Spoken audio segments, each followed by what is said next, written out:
भाग 4। विक्रम ने विविधा के घर से कुछ दूर ही गाड़ी रोक दी। विविधा जब गाड़ी से निकलकर जाने लगी तो विक्रम भी बाहर निकला और उसे पुकारा, विविधा। विविधा ने पीछे मुड़कर उसे देखा। विक्रम उसके पास आया और गंभीर मुद्रा में बोला, देखो विविधा, अब तक तुमने जो भी आरुषि के लिए किया है, मैं उसका तहे दिल से शुक्रगुजार हूं। पर अब मुझे लगता है कि आरुषि के पास उसका भाई है, तो उसे अब किसी और के सहारे की जरूरत नहीं है। बेहतर होगा कि आगे से तुम अपने रास्ते और मैं आरुषि के साथ अपने रास्ते। विविधा उसे हैरानी से देखने लगी। क्या? लेकिन क्यों? अगर मैं आरुषि के क्लोज रहूं तो उसमें आपको क्या हर्ज है? मैं कौन सा उसे लेकर कहीं भागे जा रही हूं? रहेगी तो वह आपकी ही बहन ना। विक्रम बोला, हाँ, वह मेरी ही बहन रहेगी। ये जिंदगी हम भाई बहन की है, जिस पर हमारा एक दूसरे पर पूरा अधिकार होगा। लेकिन तुम बाहर वाली हो, भूलो मत कि तुम उसकी सिर्फ एक टीचर हो, उससे ज्यादा कुछ नहीं। वैसे भी तुम हम भाई बहन को एक करना चाहती थी, तो हम एक हो गए। अब तुम अपने रास्ते और हम अपने रास्ते। विविधा गुस्से से बोली, और अगर मैं ना कहूं तो? विक्रम हल्के से मुस्कुरा दिया, तो फिर मुझे अपने हिसाब से तुम्हें हैंडल करना पड़ेगा। स्कूल पहुंचो, सब पता चल जाएगा। विक्रम गाड़ी में बैठ वहां से निकल गया। विविधा अचंभे से उसे जाते देख रही थी। बड़ा ही अजीब इंसान है, क्या दिक्कत है इसे मुझसे? अगर मैं आरुषि के साथ पहले की तरह ही रहूं तो इसके पेट में क्यों दर्द हो रहा है? देखती हूं मैं भी क्या करता है यह। कहीं ऐसा तो नहीं कि आरुषि के सामने सुधरने का नाटक कर रहा हो और उससे अभी भी नफरत करता हो, इसलिए मुझे भी रास्ते से हटा रहा हो। हे भगवान, ये बस आरुषि को नुकसान न पहुंचाए। विविधा सोच में डूबी हुई अपने घर की तरफ बढ़ चली। वहां चंद कदम दूर घर के दरवाजे पर खड़ी एक औरत ने विविधा को एक लड़के के साथ गाड़ी में आते देखा और उससे बात करते हुए देखा तो वह जल्दी से अपने घर के अंदर चली गई और फोन उठाकर एक नंबर डायल किया। हेलो ब्रिजेश, मुझे ना तुझसे बहुत जरूरी बात करनी है। अरे, और किसके बारे में? वही तेरी लाडली बेटी विविधा। तुझे पता भी है कि तेरी नाक के नीचे क्या गुल खिला रही है? लो, अब ये भी मैं ही बताऊं? देख, चुगली करने की आदत नहीं है मेरी, लेकिन तू इतना कह रहा है तो सुन ले। तुझसे पहले ही कहा है कि लड़की जात को ज्यादा आजादी नहीं देनी चाहिए। सही नहीं है। मोहल्ले के बाहर किसी लड़के के साथ बड़ा हंस हंस कर बातें करते देखा है कुछ पड़ोसनों ने। क्या पता कौन था, मैं तो घर के कामों में ही उलझी रहती हूँ। मुझे कहाँ फुर्सत भला एक मिनट की भी। इस लड़की के लक्षण बिल्कुल भी ठीक नहीं है बिरजू। देख लेना, किसी दिन भाग जाएगी उसी के साथ, उसकी गाड़ी में बैठकर। फिर रोते रहना जिंदगी भर। समाज में नाक ना कटवानी हो तो इसके हाथ जल्दी से पीले कर दे। अगर प्यार से नहीं मानती है तो लगा दे 2-4 थप्पड़ इसके भी और इसकी माँ के भी। मुझे तो बहुत चिंता रहती है तेरी कि तू कैसे रहता होगा इन दोनों के साथ। हाँ, मैं जानती हूँ कि माँ के जाने के बाद तू मुझे ही अपना सब कुछ मानता है और मैं तो तुझे अपना बेटा समान ही मानती हूँ।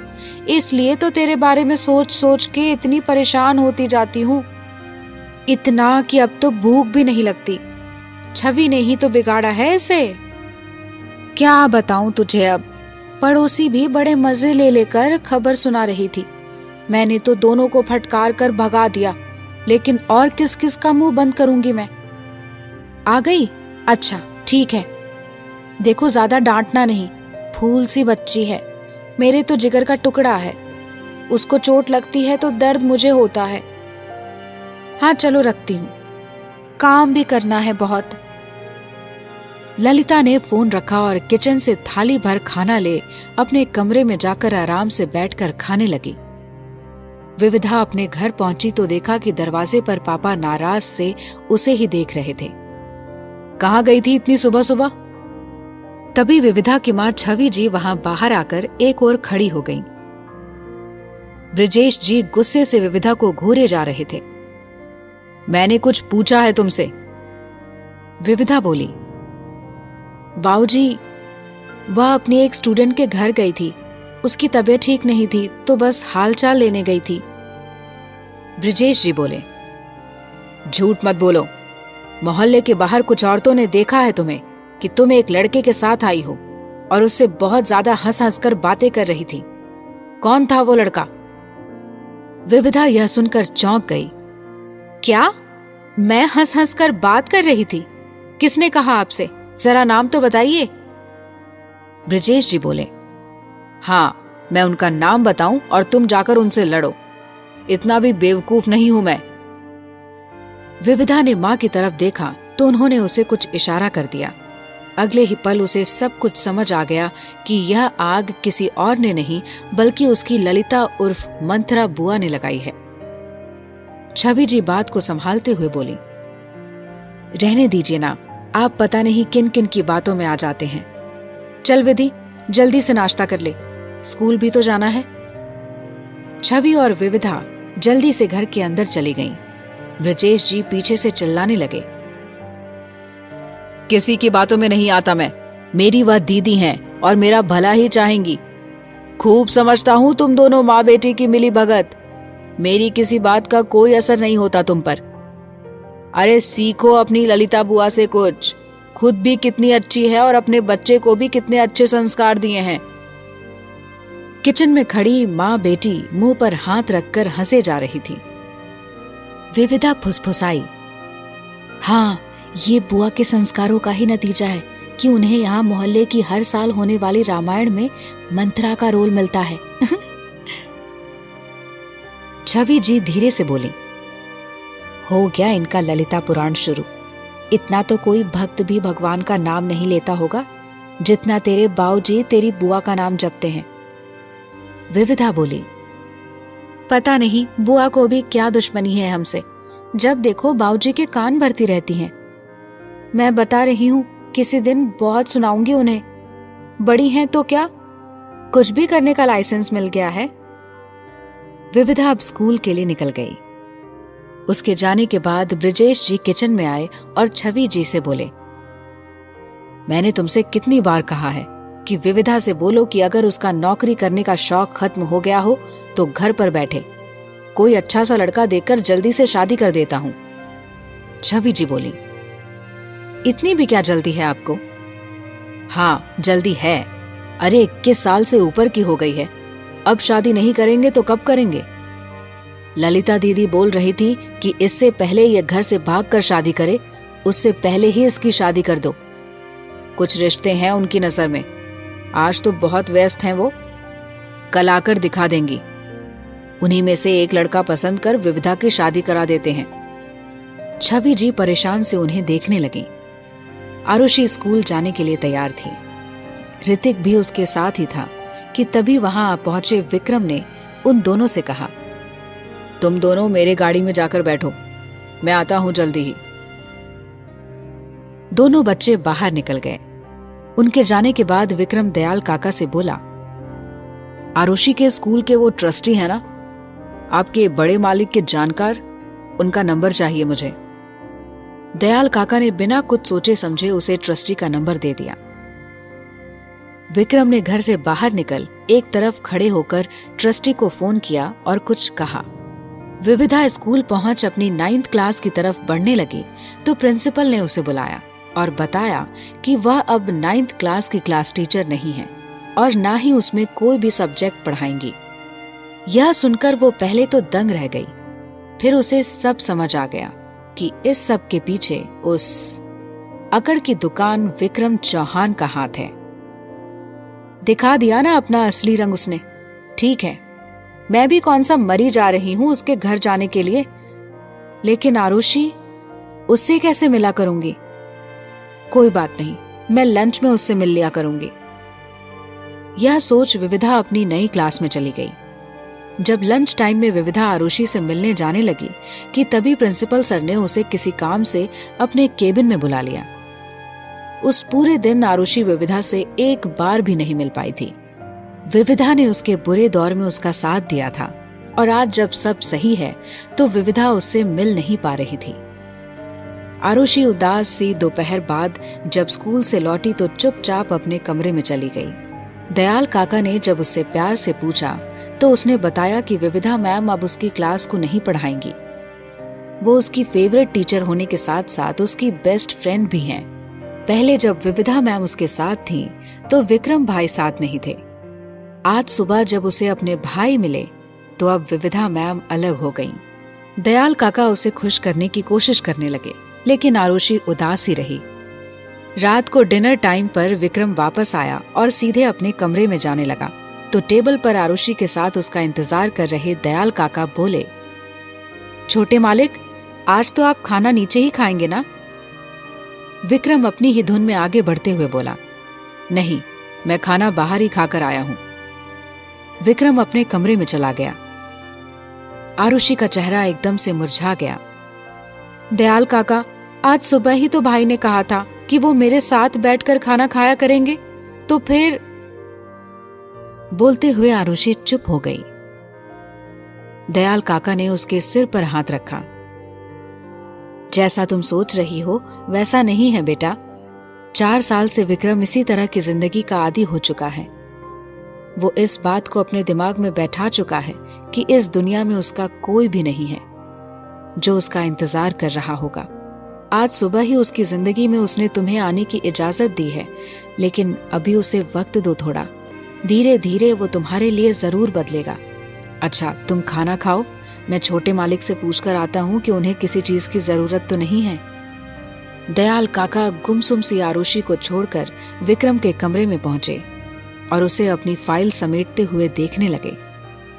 कुछ वक्त बाद ही वो धीमी सी आवाज में बोले, आपको अब ध्यान रखना चाहिए कि अब आप इस दुनिया में अकेले नहीं हैं। वो बेचारी आपका टेबल पर इंतजार करती रह गई।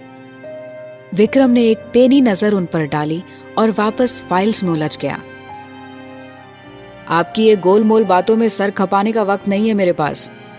जो भी कहना है साफ कहिए। दयाल काका हंस दिए।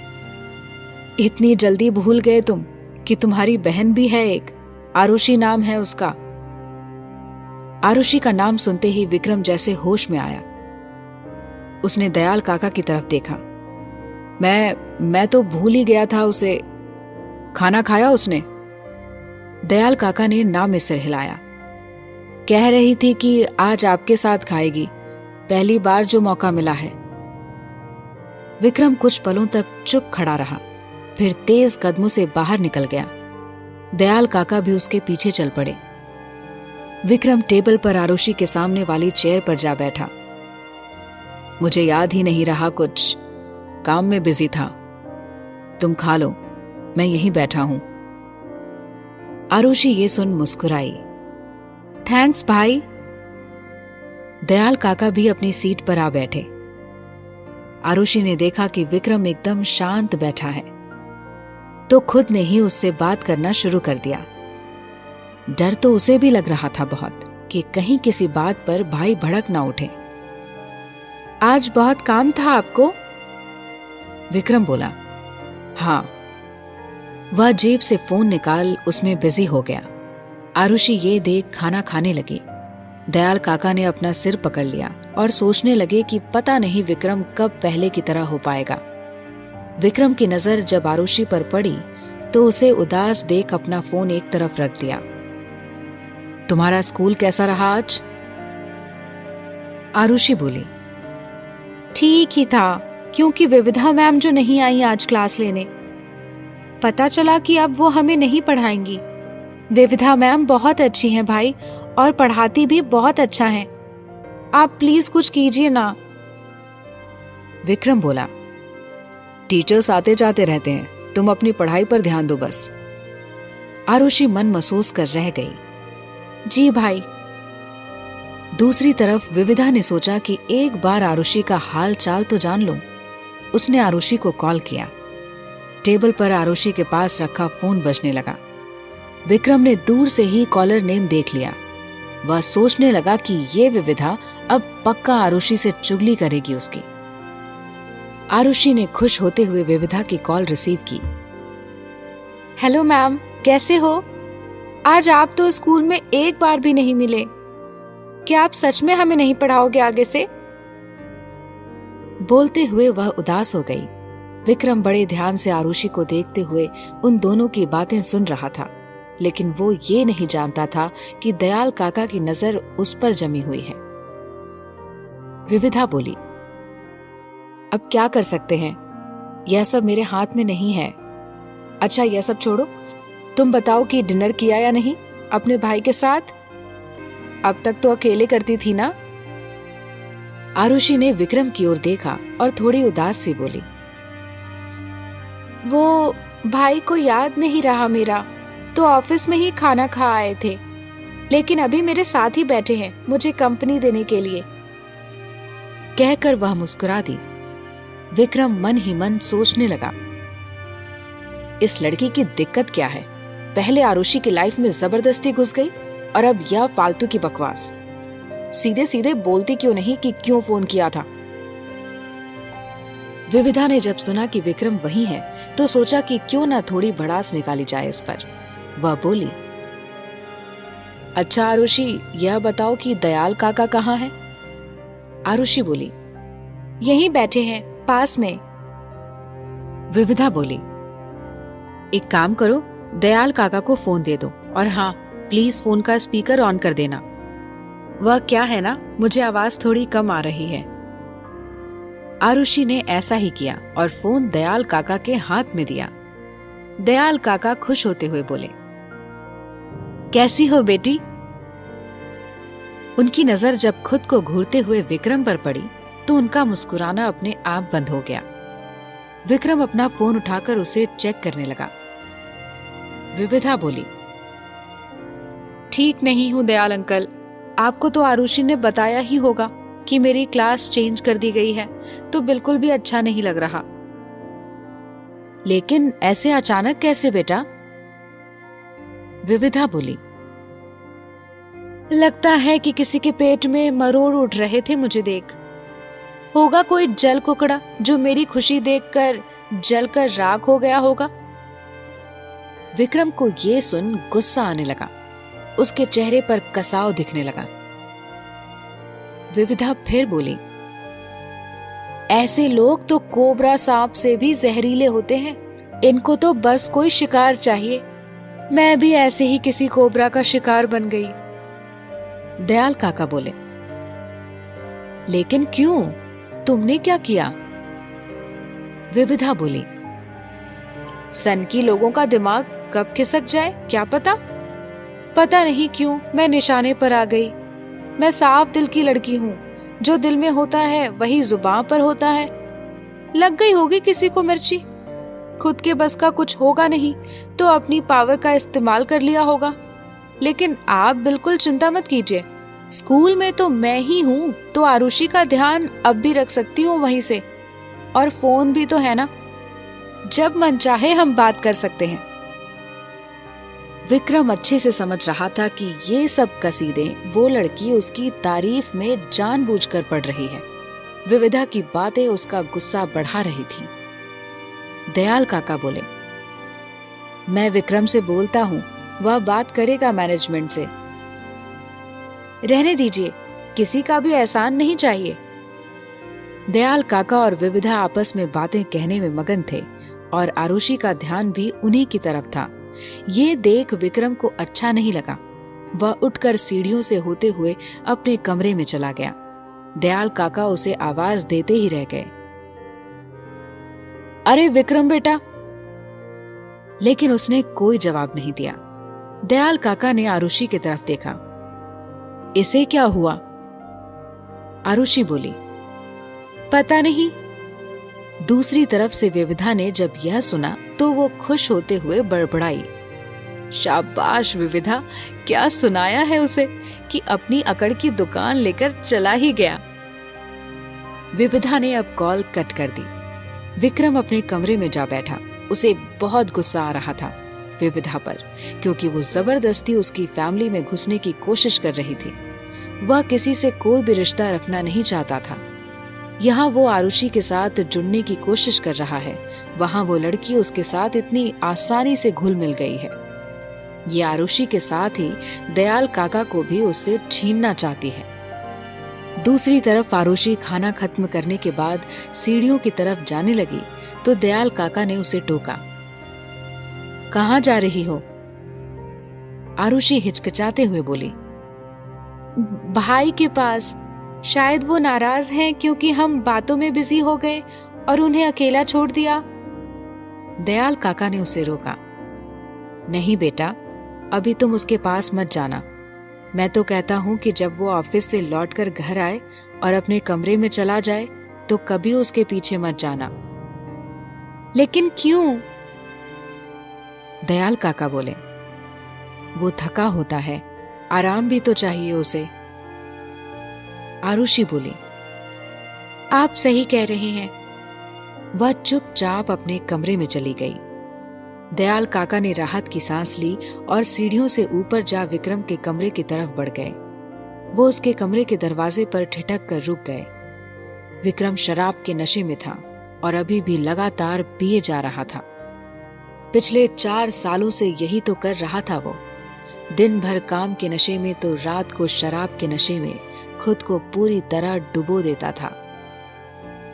दयाल काका सोचने लगे कि अगर आरुषि अपने भाई को इस हाल में देखती तो कितना दुखी हो जाती, और क्या पता विक्रम उसकी माँ का गुस्सा उस पर निकाल दे। पता नहीं ये सिलसिला कब तक चलेगा विक्रम का।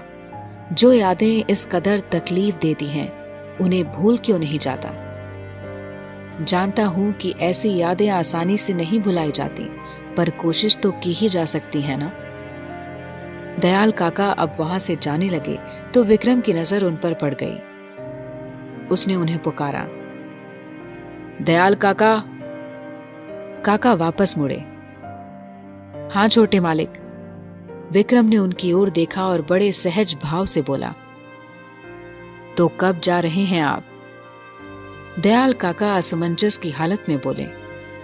मैं कहाँ जा रहा हूं? विक्रम की आवाज अब सख्त हो गई। उसी लड़की के पास जिससे बड़ा खुश होकर बात कर रहे थे आप। मैं तो आप पर गुस्सा करता हूँ, डांटता हूँ, लेकिन वह तो बड़े प्यार से पेश आती है और आपको अपना अंकल भी मान चुकी है। कल को काका भी कहेगी। मेरे जैसे बुरे इंसान के साथ आप भला कब तक रहोगे? मैं तो बुरा हूं और बुरा ही रहूंगा। अभी तक आपको कोई नहीं मिला था, लेकिन अब तो वह कल की आई लड़की मिल गई है। तो आप चले जाइए, और हाँ, आरुषि को साथ लेकर जाइएगा, क्योंकि मैं खुद को नहीं संभाल पाता तो उस बच्ची को क्या संभालूंगा। देखा ना आपने, आज पहले दिन ही भूल गया उसे। जब माँ ही छोड़कर चली गई तो आप भी भला क्यों रुकेंगे? दयाल काका अपनी आंखों में आंसू लिए कुछ वक्त चुपचाप खड़े रहे, फिर आगे बढ़कर उसके पास बैठे और बोले। जब तुम इस दुनिया में आने वाले थे तब से तुम्हारे साथ हूं। बेटे नहीं हो, लेकिन बेटे से भी बढ़कर माना है तुम्हें। और बड़ी मालकिन छोड़कर नहीं गई, उन्हें जाना पड़ा, लेकिन इस बात की तसल्ली थी कि उनके बाद मैं हूं तुम्हारा ख्याल रखने को। जब तक तुम्हें किसी जिम्मेदार हाथों में नहीं सौंप देता, मैं तो मरने वाला भी नहीं। आखिरी सांस तक तुम्हारे साथ रहूंगा, और बचपन से लेकर 4 साल पहले तक तुमने जो मुझे प्यार, अपनापन और सम्मान दिया है, उसे कैसे भूल जाऊं। तुम मानते तो अब भी हो मुझे अपना, लेकिन जताना छोड़ दिया है। ये सारी जली कटी बातें इसलिए सुनाते हो ताकि मैं तुम्हें अकेले छोड़कर चला जाऊं, लेकिन ऐसा कभी नहीं होगा। जानता हूं कि तुम बुरे दौर से गुजर रहे हो, लेकिन तुम भी कान खोलकर सुन लो कि ना तो मैं कहीं जाऊंगा और ना ही आरुषि जाएगी। आगे क्या हुआ जानने के लिए सुनिए कहानी का अगला भाग।